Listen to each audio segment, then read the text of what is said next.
welcome back. I have a severe thunderstorm warning here in Walsenburg, so in Huerfano County, in effect here until 5:15 p.m. For those locations that are right in Walsenburg proper. Of course, you'll notice that is moving just towards the east-southeast at about 5 to 10 miles per hour, so it's not moving very quickly. So likely we got a little bit of hail that is falling. Quarter-size hail or larger is happening in this storm. I don't have any ground truth of that, but of course the radar kind of showing up here. You can tell it's a nice little hail spike on this particular storm. Some of the threats would be the hail. That'll be the primary concern, alongside with some pretty gusty outflow winds right now.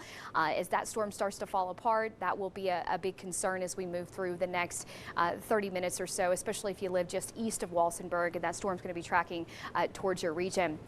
A possibility here of at least quarter-size hail or larger, so that stays in effect until 5:15 p.m. Just behind it, another little storm that is firing up here just north of Highway 160. As you work your way towards Silver Cliff and areas into the Wet Mountains, you'll notice we have more so of a flash flooding concern just south of Salida, in effect until 6:15 p.m. just right on the cusp there of Fremont County, areas a little bit closer to Custer County as well. Across parts of El Paso County, we don't have much to actually talk about. We've got just a few little clouds and some stray showers moving in across the region. That is about it, though. Most of our heavier storms will be down towards western Los Animas County and Huerfano County through the next couple of hours. Let's take you to the FUTURECAST here, and you'll actually notice these storms will work across the eastern plains this evening. So if you're joining us around Lamar, Springfield, you'll have a few of these downpours between 8 and 10 p.m. Models are suggesting that we're going to have another little propagation of energy, if you will, to induce some more storms between 8 and 10 p.m. across the Pikes Peak region. Very likely that will happen, but in terms of severe weather, it would be very hard to get anything strong to severe, considering we'll be going into the evening time frame, losing daytime heating, not to mention we've already got an atmosphere that's going to be a little bit rain cooled because of previous storms. Notice here around the San Luis Valley, we'll have some storms ongoing between 11 p.m. and areas into the San Luis Valley and Cuchara between about 11 p.m. and 1 a.m. in the morning.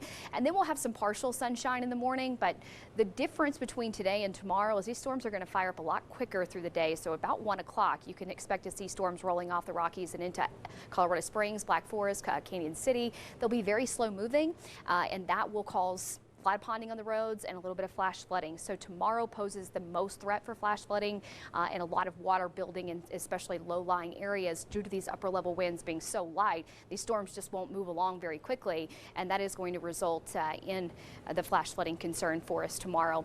These storms will move across parts of the eastern plains between 7 and 10 p.m. tomorrow, so that will be another concern, and then clearing out, and we'll have an isolated storm chance returning on Thursday as well. So you'll notice here we've got temperatures that will be in the 80s tomorrow, 70s and 80s. So it's going to be a little bit cooler because the clouds are going to push in and the rain cooled air right in time to cap off that heat. So tomorrow is actually going to be a more rain cooled day.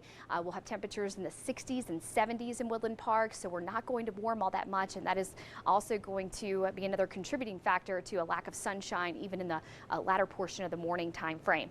We get a little bit warmer on Thursday, but isolated storm chances are still with us on Thursday as well. And notice into the weekend, daily storms continuing for places like Woodland Park, and overnight lows in the 40s and 50s. Upper 80s to low 90s for Pueblo County. Daily storms continuing, I say, just really out of the next several days. Wednesday is going to be the primary concern for any flash flooding. Not to say we're not going to get 1 or 2 warnings on Thursday, but tomorrow it is looking very moisture rich with our atmosphere and very slow moving with a lot of these thunderstorms. So just exercise caution if you have to be out on those roads tomorrow. Back to you guys. The right glasses can open new doors to learning. So step into ABBA Eye Care.